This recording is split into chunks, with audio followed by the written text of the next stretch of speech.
तो आज का इस वीडियो में हम बिहार डीएलएड का काफ़ी ज़्यादा इंपॉर्टेंट क्वेश्चन यानी कि वीवीआई क्वेश्चन करने वाले हैं, क्योंकि बहुत सारे स्टूडेंट जो इंटर लेवल पे आपको पता है कि आप डीएलएड का फॉर्म भरे हैं, बट बहुत सारे स्टूडेंट को जीके याद ही नहीं होता है। वो बहुत कोशिश करता है बट उसको याद नहीं होता है, क्योंकि कोई भी चीज़ तभी आपको याद होगा जब आप उस चीज़ को समझिएगा। तो अगर आज का वीडियो आप शुरू से लास्ट तक देख लेते हैं तो काफ़ी ज़्यादा मजा आएगा आपको, और आज का जितना भी क्वेश्चन होगा आज हम आपको क्लास में याद करवा देंगे। और मेरा एक ही कंसेप्ट है कि पहले समझाएंगे और फिर आपको याद करवा देंगे। तो बहुत ही अच्छा आपका आज का वीडियो रहने वाला है।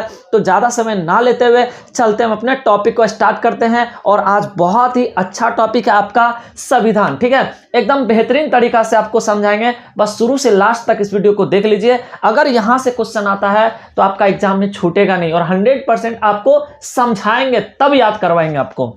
देखिए, सबसे पहले ये समझिए संविधान, संविधान क्या होता है। तो संविधान आप सभी को पता है। देखिए, इसका अगर हम संधि विच्छेद करें, संविधान मतलब समान विधान, यानी कि ऐसा कानून जो सभी पे समान रूप से लागू हो। आज अगर देश चल रहा है ना, वो संविधान का ही बदौलत है कि देश चल रहा। कहा जाता है कि जिस देश का संविधान अच्छा होता है वो देश उतना ज़्यादा विकसित करता है। आप देख सकते हैं, और खास करके जहाँ पे ज़्यादातर लोकतंत्र है वहाँ पे देश संविधान के द्वारा ही चलता है। आज हमारा भारत देश में देख सकते हैं कितनों बड़ा नेता है, अगर प्रधानमंत्री भी है ना, अगर वो भी गलत करेंगे तो उसे भी कानून नहीं छोड़ेगा। आखिर ये जो है हमें जो ये अधिकार मिला है ताकि बड़े से बड़े व्यक्ति को भी नहीं छोड़ा जाता है, तो वो है संविधान। क्योंकि हमारा देश का संविधान ही बहुत अच्छा है, इसी कारण से यह संविधान हर एक इंसान पे समान रूप से लागू होता है। तो देखिए, सबसे पहले जब अपना देश आज़ाद हो गया, भारत आज़ाद हो गया, तो आज़ादी से पहले ही सबको पता चल गया था कि भारत देश जो है अब आज़ाद हो जाएगा, ठीक है, अंग्रेज भारत को छोड़ के चले जाएंगे। उससे पहले ही संविधान का मांग हो रहा था। सभी को लगा कि इससे पहले तो अंग्रेज का कानून चल रहा था, लेकिन अब भारत देश आज़ाद हो जाएगा तो अब खुद का ही संविधान होना चाहिए। तो सबका यही डिसीजन था कि नहीं, अब हमारा भारत देश स्वतंत्र होने जा रहा है, आज़ाद हो रहा है, हम अंग्रेज का कानून पे नहीं चलेंगे, हम खुद का कानून बनाएंगे, ठीक है। और आपका जो ये कानून जो बनाने की प्रक्रिया था, यही कानून आपका संविधान कहलाता है, ठीक है। तो आपसे क्वेश्चन देखिए कहां से उठेगा कि संविधान सभा का जो गठन किया गया कब किया गया। तो देखिए, संविधान का निर्माण करने के लिए क्या चाहिए, एक संविधान सभा चाहिए जिसमें हम प्रमुख व्यक्ति को चुनते हैं ताकि वो सही से संविधान का निर्माण कर सके। तो उसी क्रम में आपसे पूछा जाएगा कि ये बताइए संविधान सभा का गठन कब किया गया। तो याद रखिएगा, जुलाई 1946 ईस्वी में किया गया था। और पूछेगा कि संविधान सभा का निर्माण किस मिशन के तहत हुआ था, तो कैबिनेट मिशन के तहत हुआ था। संविधान मतलब हुआ कि संविधान को बनाने के लिए एक बैठक जो व्यवस्था किया गया उसे ही संविधान सभा कहते हैं, ठीक है। तो संविधान सभा का जो बनने की प्रक्रिया है, अगर आपसे पूछा जाए कि किस मिशन के तहत बना था, तो आप याद रखिएगा कैबिनेट मिशन। इसके तहत 3 मंत्री को ब्रिटेन से भेजा गया था, जाइए आप भारत और वहां पे जायजा लीजिए कि किस तरह से वो लोग अपना संविधान को बनाना चाहता है, ठीक है। तो देखिए, संविधान बनाने की जो बात आती है तो आप 100% याद रखिएगा। और कई बार यह क्वेश्चन पूछता है कि संविधान सभा का निर्माण किस मिशन के तहत हुआ था, तो कैबिनेट मिशन के तहत हुआ था। और ये कब हुआ था, तो जुलाई 1946 ईस्वी में हुआ था। एक क्वेश्चन आपको ऑब्जेक्टिव यहाँ से क्लियर हो गया। अब बात करते हैं, जब ब्रिटेन से 3 मंत्री आए थे तो उसका यही कहना था कि उस समय भारत की जनसंख्या थी कितनी, तो उस समय भारत की जनसंख्या थी 40 करोड़। कितना था, 40 करोड़। तो बोला गया कि हम संविधान सभा का जो निर्माण करेंगे तो उसमें तो हम 40 करोड़ सदस्य को नहीं बुला सकते हैं, तो उसमें जो प्रमुख सदस्य है उसी को हम चुन सकते हैं। तो बोला इसको कैसे चुनेंगे। देखो, आज भी चुनाव हो रहा, आज चाहे लोकसभा हो या विधानसभा हो, हम लोग क्या करते हैं, अपने प्रतिनिधित्व को चुनते हैं, MP MLA को चुनते हैं। लेकिन उस समय यह सब सिस्टम नहीं था, तो उस समय तो संविधान बन ही रहा था। तो उस समय भी देख सकते हैं यहाँ पे चुनाव किया गया, ठीक है। और उस समय जो भारत की जनसंख्या थी वो 40 करोड़ थी। और उस समय जो चुनाव हुआ था तो बोला हर एक यानी कि 10 लाख जनता पे हम एक प्रतिनिधित्व, एक सदस्य को चुनेंगे जो संविधान सभा में जाएगा, भाग लेगा और संविधान का निर्माण में अपना महत्वपूर्ण भूमिका को निभाएगा। तो हम तो किसी और को नहीं भेज सकते हैं। जब संविधान का निर्माण हो रहा तो वहाँ पे जो प्रमुख आदमी, आपको पता है कि संविधान का जो मसीहा है भीमराव अंबेडकर को कहा जाता है। ठीक है। अस्थाई अध्यक्ष डॉक्टर राजेंद्र प्रसाद थे संविधान सभा का।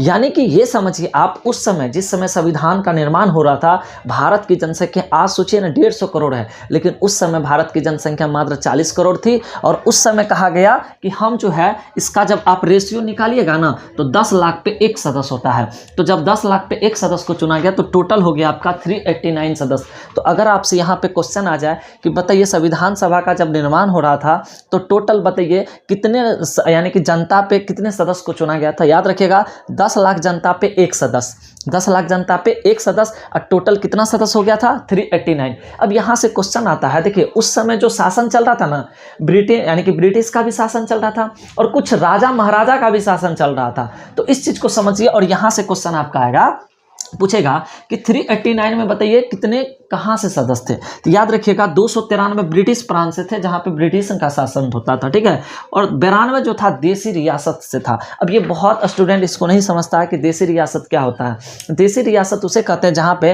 राजा महाराजा का शासन चलता था। अब तो राजा का नहीं शासन चलता, अब तो देश में बस एक मेन लीडर होता है, प्रधानमंत्री होता है, उससे ऊपर राष्ट्रपति होता है, राज को चलाने के लिए मुख्यमंत्री होता है। बट पहले ऐसा सिस्टम नहीं था, पहले बहुत सारे क्षेत्र पे राजा महाराजा ही अपना शासन करते थे। और 4 थे चिप कमिश्नरी या प्रांत कहिएगा, जैसे अभी केंद्र शासित प्रदेश हुआ, यानी कि कुछ विशेष राज्य का होता है ना, कुछ राज्य ऐसा होता है जिसको विशेष दर्जा होता है, उसी प्रकार कुछ विशेष प्रांत थे जिसको हम चिप कमिश्नरी के नाम से जाने जाते हैं। वहां से 4 सदस्य चुन के आए थे। जैसे आप इसको अगर समझना चाहते हैं तो ऐसे समझिए, अब मान लेते हैं कि हमको कहीं पर पंचायती करना है, तो हम क्या पूरा समाज को बुला के ले आते हैं? पूरा आदमी को तो नहीं बुलाते हैं, वहाँ पे जो मेन होता है मुखिया, सरपंच, वार्ड सदस्य, उसको बुला के लाते हैं ताकि वो इंसाफ करे। अब बताइए आपको संविधान बनाना, आज देश चल रहा संविधान पे, आज जो जज कोई फैसला सुनाता है वो भी संविधान पढ़ करके तभी कोई फैसला सुनाता है। तो इतना बड़ा कानून बनाने जा रहे हैं तो सभी व्यक्ति को तो नहीं बुलाएंगे, तो हम जो प्रमुख आदमी है उसको बुलाएंगे। इसलिए 40 करोड़ जनसंख्या था, इसलिए 10 लाख जनता पे एक सदस्य को चुना गया और टोटल इतना सदस्य हुआ। तो उस समय जो शासन हो रहा था ऐसे थोड़े ना था कि पूरा भारत पे अंग्रेज कब्जा कर लिया था, नहीं, कुछ ऐसे राज्य थे, क्षेत्र थे जहां पे राजा महाराजा का शासन चल रहा था। इसलिए आप कहिएगा 389 में पूछेगा आपसे कि ब्रिटिश प्रांत के कितने, तो कहिएगा 293, पूछेगा देसी रियासत से कितने, तो 92, और पूछेगा चिप कमिश्नरी या प्रांत से कितने, तो 4। हमको लगता है यहां तक आपका कंसेप्ट क्लियर हो गया होगा। अब समझिए जब ये सब चीज हो गया तब आता है बैठक। तो पहला जो बैठक हुआ था, आपसे पूछेगा कि पहला बैठक कब हुआ था। याद रखिएगा प्रथम बैठक हुआ था 9 दिसंबर 1946 को। अब बहुत सारे स्टूडेंट रखते रहता है संविधान सभा का प्रथम बैठक 9 दिसंबर 1946 को हुआ था। अब समझिए यहाँ से इसका जो प्रथम बैठक हुआ था 9 दिसंबर 1946 ईस्वी को हुआ था। और उस समय देखिए हमेशा कोई भी चीज़ को चलाने के लिए ना एक गार्जियन का होना बहुत ज़रूरी होता है, एक प्रमुख यानी कि मुखिया का होना बहुत ज़रूरी होता है ताकि वो सबको सुचारू रूप से चला सके। तो उस समय जब प्रथम बैठक इसका हुआ था 9 दिसंबर 1946 को, तो उस समय कहा कि इसका कोई अध्यक्ष इसे बना दिया जाए ताकि वो सभी को सुचारू रूप से चला पाए। तो उस दिन जो सबसे बड़ बुजुर्ग थे, एजेड थे, वो थे डॉक्टर सच्चिदानंद सिन्हा। इसीलिए 9 दिसंबर को जो प्रथम बैठक था उसी दिन डॉक्टर सच्चिदानंद सिन्हा को अस्थायी अध्यक्ष बनाया गया था। अब बहुत सारे स्टूडेंट यहाँ पे भी कंफ्यूज करते हैं, ठीक है, याद रखिएगा इसे अस्थायी अध्यक्ष बनाया गया था। किस दिन? तो 9 दिसंबर 1946 को, क्योंकि उस दिन प्रथम बैठक हुआ था, ठीक है। नेक्स्ट जब दूसरा बैठक हुआ था तो उस दिन संविधान को एक अस्थायी अध्यक्ष मिल गया था और वो थे डॉक्टर राजेंद्र प्रसाद, क्योंकि प्रथम बैठक में वो अनुपस्थित थे। इसी कारण से अगर आपसे पूछा जाए कि बताइए डॉक्टर राजेंद्र प्रसाद को अस्थायी अध्यक्ष कब बनाया गया था, तो जस्ट यानी कि 9 दिसंबर को पहला बैठक हुआ था और दूसरा जो बैठक हुआ था 2 दिन बाद हुआ था, यानी कि 11 दिसंबर को। तो 11 दिसंबर 1946 को डॉक्टर राजेंद्र प्रसाद को अस्थायी अध्यक्ष बनाया गया था। तो यहाँ से आपसे 2 क्वेश्चन पूछा जा सकता है कि बताइए प्रथम बैठक कब हुआ था। तो प्रथम बैठक हुआ था 9 दिसंबर 1946 को। प्रथम बैठक के रोज क्या हुआ था, तो आपको कहना है कि सर उस दिन अस्थायी अध्यक्ष, अस्थाई नहीं, मात्र ये 2 दिन के लिए इसको अध्यक्ष बनाया गया था। बस जो है पूछेगा कि अस्थाई अध्यक्ष किसको बनाया गया था, तो डॉक्टर सच्चिदानंद सिन्हा को। जस्ट 2 दिन यानी कि 11 दिसंबर को फिर दूसरा बैठक हुआ था और उस दिन अस्थाई अध्यक्ष, परमानेंट, ठीक है, अध्यक्ष बनाया गया था किसको? डॉक्टर राजेंद्र प्रसाद को, जो कि आपको पता है कि हमारे भारत के प्रथम राष्ट्रपति कौन थे? डॉक्टर राजेंद्र प्रसाद थे। तो इसे बनाया गया था। अब देखिए मामला क्या हुआ था, अब आते हैं जस्ट इसके 2 दिन बाद, यानी कि देखिए 9 दिसंबर को पहला बैठक, दूसरा बैठक हुआ था 11 दिसंबर को, फिर 2 दिन बाद यानी कि 13 दिसंबर को, देख सकते हैं 2 दिन बाद, 2 दिन बाद, फिर 2 दिन बाद यानी कि 13 दिसंबर को पंडित जवाहरलाल नेहरू जी आए और कहे कि हम जो संविधान बना रहे, क्या इसका उद्देश्य क्या है, हम इस संविधान बना रहे किस उद्देश्य से बना रहे, इसका उद्देश्य होना चाहिए। और तब जाकर के 13 दिसंबर 1946 को पंडित जवाहरलाल नेहरू संविधान सभा में उद्देश्य प्रस्ताव लाए थे। ठीक है, उद्देश्य प्रस्ताव कहने का मतलब है संविधान जो बना रहे इसका क्या क्या उद्देश्य है उन्होंने रखा था। ठीक है,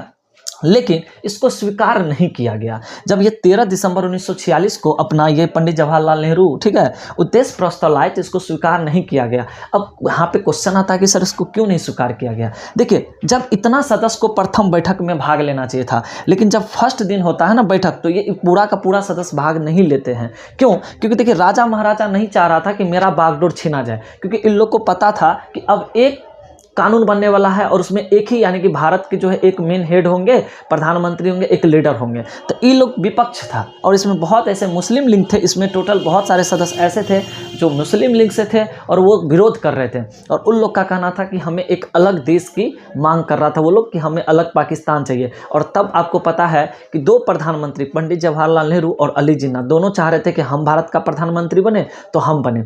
इसी कारण से आपको पता है कि दोनों प्रधानमंत्री रहने के चक्कर में भारत का विभाजन हो गया, एक आपका पाकिस्तान बना। और जिस समय संविधान बन रहा था तो इसमें मुस्लिम लीग के सदस्य भी बहुत थे। ठीक है, वो क्या कर रहे थे, वो डिमांड कर रहे थे अलग देश का। इसी कारण से जो 13 दिसंबर 1946 को पंडित जवाहरलाल नेहरू उद्देश्य प्रस्ताव लाए, इसको स्वीकार नहीं किया गया, क्योंकि ये जो डॉक्टर राजेंद्र प्रसाद थे इसका कहना था कि देखिए मुस्लिम लीग के जितने भी सदस्य थे और खास करके देसी रियासत के कुछ सदस्य थे वो नहीं आए थे। तो उसका कहना था जब तक पूरा सदस्य नहीं आएगा तब तक हम इसे स्वीकार नहीं करेंगे। ठीक है, क्योंकि उन लोग का कुछ अलग मांग था कि अलग देश चाहिए और ये लोग राजा महाराजा खुद शासन कर रहे थे तो नहीं चाह रहे थे कि यह कानून व्यवस्था हो। ठीक है, इसी कारण लेकिन इसको एक्सेप्ट कब किया गया याद रखेगा, तो उद्देश्य प्रस्ताव को 22 जनवरी 1947 को स्वीकार किया गया। तो यहाँ से 2 क्वेश्चन आ सकता है, पूछेगा कि बताइए उद्देश्य प्रस्ताव किसने लाया था। तो उद्देश्य प्रस्ताव लाए थे पंडित जवाहरलाल नेहरू। पूछेगा उद्देश्य प्रस्ताव कब लाया गया था, तो 13 दिसंबर 1946 को लाया गया था। पूछेगा कि उद्देश्य प्रस्ताव को कब स्वीकार किया गया, तो 22 जनवरी 1947 को स्वीकार किया गया। नेक्स्ट पूछेगा ये बताइए संविधान सभा का गठन किस मिशन के तहत हुआ, तो याद रखिएगा कैबिनेट मिशन के तहत। पूछेगा कैबिनेट मिशन का गठन कब किया गया, यानी कि देखिए जुलाई 1946 में। पूछेगा बताइए उस समय जो प्रतिनिधित्व को चुना गया किस रेशियो में, तो कहिएगा 10 लाख जनता पे 1 सदस्य को चुना गया। तो टोटल कितना सदस्य हो गया, 389। कहिएगा कि सर इसमें कौन सा सदस्य किस क्षेत्र के थे, तो 293 थे ब्रिटिश प्रांत के, 92 थे देसी रियासत के और 4 थे चीफ कमिश्नरी के। फिर पूछेगा प्रथम बैठक कब हुआ था, तो 9 दिसंबर 1946 को। उस दिन अस्थायी अध्यक्ष किसको बनाया गया था, डॉक्टर सच्चिदानंद सिन्हा को। फिर 2 दिन के बाद बैठक हुआ 11 दिसंबर को। उस दिन अस्थायी अध्यक्ष किसको बनाया गया, डॉक्टर राजेंद्र प्रसाद को। फिर 2 दिन बाद 13 दिसंबर को उद्देश्य प्रस्ताव किसने लाया था, पंडित जवाहरलाल नेहरू लाए थे। बस इसको स्वीकार कब किया गया था, तो 22 जनवरी 1947 को। तो हम इसको मिटा के फिर नेक्स्ट आगे बताएंगे, तब तक आप लोग इसको वीडियो को रोक करके इसको नोट कर लीजिए। तो नेक्स्ट अगर हम बात करेंगे कि इस संविधान को बनने में टोटल कितना दिन का समय लगा, तो याद रखिएगा 2 वर्ष 11 महीना और 18 दिन का समय लगा। कई बार यहाँ से क्वेश्चन आता है कि संविधान को पूरा बनने में कितना समय लगा था, तो 2 वर्ष 11 महीना 18 दिन। वैसे तो 2 घंटा भी लगा था, बट ये आपको ऑप्शन में कभी नहीं आएगा। तो एग्जैक्ट आप याद रखिएगा कि सर संविधान को बनने में टोटल 2 वर्ष 11 महीना और 18 दिन लगा था। सोच सकते हैं, और आज वही संविधान है जिससे देश चल रहा है। आज अगर बड़े नेता भी अगर कुछ गलत करता है तो संविधान उसको नहीं छोड़ सकता है। संविधान में बहुत सारी ऐसी बातें हैं, अगर आप जानिएगा ना तब आपको एक्चुअल पता चलेगा कि रियल में हमें कितना आज़ादी मिला है। लेकिन बहुत सारे स्टूडेंट संविधान को जानता ही नहीं है कि संविधान में हमें क्या सब छूट मिला है। खैर हम उस पर आगे चर्चा करेंगे, ठीक है। नेक्स्ट अगर हम बात करें उस समय, अगर पूछेगा कि संविधान बनाने में टोटल खर्च कितना पड़ा था, तो लगभग में आप याद रखिएगा 64 लाख। कितना, 64 लाख। सोच सकते हैं उस समय 1946 की बात है, 47 की बात है, उस समय 64 लाख लगा था। अगर आज उस कीमत को देखें तो बहुत लंबा रकम हो जाता है। ठीक है, तो यहाँ से 2 क्वेश्चन आपका ऑब्जेक्टिव क्लियर हो गया। संविधान को बनने में 2 वर्ष 11 महीना 18 दिन लगा था। और अगर खर्च पूछे कि इसको बनने में, अब सोचिए वहाँ पे जो मीटिंग होता था तो फाइल लाना पड़ता था, फिर वो लोग का चाय नाश्ता पानी बहुत सारा चीज़ खर्चा होता था, तो उसको बनाने में टोटल कितना लगा, तो लगभग में याद रखिएगा 64 लाख पड़ा था। अब यहाँ से 2 क्वेश्चन आता है और ये कई बार पूछा हुआ क्वेश्चन है, आप इसको भी मान सकते हैं। यहां से कई बार क्वेश्चन आता है, इसको समझिए। पूछेगा संविधान सभा को या संविधान को बताइए पारित या अंगीकृत कब किया गया था, तो याद रखिएगा 26 नवंबर 1949 ईस्वी को। देखिए पारित या अंगीकृत का मतलब होता है कुछ आर्टिकल्स को लागू कर दिया गया था और बहुत सारे ऐसे आर्टिकल्स थे जिसको लागू नहीं किया गया था, तो इस चीज़ को आप समझेंगे। ठीक है, और नेक्स्ट बात करते हैं कि संविधान को पूरा बनाने में कितने सदस्य हस्ताक्षर किए थे, तो टोटल 284, यानी कि टोटल 284 सदस्य जो है इसको हस्ताक्षर किए थे। और संविधान को पूर्ण रूप से अगर लागू कहेगा कि संविधान को पूर्ण रूप से कब लागू किया गया था, तो याद रखिएगा 26 जनवरी 1950 ईस्वी को। संविधान को पूर्ण रूप से अगर पूछा जाए आपसे कि कब लागू किया गया था, तो 26 जनवरी 1950 ईस्वी को पूर्ण रूप से लागू किया गया था। लेकिन एक चीज और है, आप पहले इसको नोट कर लीजिए, फिर हम आपको बताते हैं। ठीक है, एक और यहाँ से इंपॉर्टेंट क्वेश्चन आपका बनता है और उस चीज को सभी स्टूडेंट याद रखेंगे। ठीक है, यहाँ से भी आपका क्वेश्चन बन सकता है और ये क्वेश्चन ये है कि आपसे पूछेगा कि ये बताइए ये जो संविधान बनकर के तैयार हुआ था इसमें कितने अनुच्छेद, कितने भाग और कितने आर्टिकल्स, यहां से देख सकते हैं। यहां से आप ऑब्जेक्टिव क्वेश्चन की दृष्टि से इसको याद रखेंगे। ठीक है, जब संविधान बना था तो इसमें 3 बातें थी, उस चीज को समझना है। एक था आपका भाग और नेक्स्ट आपका पता है क्या था, अनुसूची। क्या था, अनुसूची। और नेक्स्ट था आपका अनुच्छेद। और यहां से भी आपका क्वेश्चन आता है। आपसे अगर पूछा जाए कि ये बताइए जब संविधान बन रहा था, ठीक है, संविधान जब बना था तो उसमें कितने भाग, कितने अनुसूची, कितने अनुच्छेद थे, इसको ये समझिए। जब आप संविधान को पढ़िएगा तो हमारा भारत का जो संविधान है एक लिखित संविधान है। आपसे पूछ सकता है कि भारत का संविधान किस प्रकार का संविधान है, तो भारत का संविधान एक लिखित संविधान है। क्या है, लिखित संविधान, और सबसे बड़ा संविधान हम लोग का भारत का। ठीक है, हम लोग का भारत का संविधान क्यों बड़ा है उसको समझिए, क्योंकि भारत के संविधान में जिस समय बन रहा था, ये हम मूल संविधान की बात कर रहे हैं। आज तो इतना संशोधन करके इतना आर्टिकल्स को बढ़ा दिया है, मोदी जी और अमित शाह तो एकदम संशोधन पे संशोधन कर रहे हैं। उस समय 22 भाग, ठीक है, 8 अनुसूची और 395 अनुच्छेद थे। इस चीज को याद रखिएगा। पूछेगा कि बताइए जब मूल संविधान बना था तो उस समय कितने भाग थे, तो भाग याद रखिएगा 22, अनुसूची 8 और अनुच्छेद जिसको आप आर्टिकल्स कहते हैं 395। यहां से कई बार क्वेश्चन आता है कि बताइए मूल संविधान में कितने भाग, तो 22 भाग, कितने अनुसूची 8 और कितने अनुच्छेद 395। वैसे तो इसमें बहुत सारे टॉपिक हैं, इंपॉर्टेंट क्वेश्चन है। अगर आप लोग कमेंट करके बताइएगा कि यह क्लास आप लोग को अच्छा लगा और इसका नेक्स्ट वीडियो भी लाए, इससे जो आगे अभी बहुत अच्छा क्वेश्चन है जो कि आपको रटना नहीं है, बिल्कुल हम क्लास में याद करवा देंगे। ठीक है, तो कमेंट करके जरूर बताइएगा कि आज का यह क्लास कैसा लगा, और अगर आप लोग कमेंट कीजिएगा तो इससे आगे हम क्लास को कंटिन्यू करेंगे। ठीक है, और अगर हाँ वीडियो अच्छा लगे तो प्लीज वीडियो को लाइक कर दीजिएगा, और अगर आप चैनल पे पहली बार आए हैं तो जल्दी से चैनल को सब्सक्राइब कर बेल आइकन का घंटी होगा से दबा दीजिए, क्योंकि इस चैनल के माध्यम से आपको इंपॉर्टेंट क्लास और कोई भी वैकेंसी निकलती है तो उसकी जानकारी यहाँ पे दी जाती है। तो बस आज के लिए इतना ही, फिर नेक्स्ट वीडियो मिलेंगे। तब तक के लिए thank you so much. Radhe Radhe.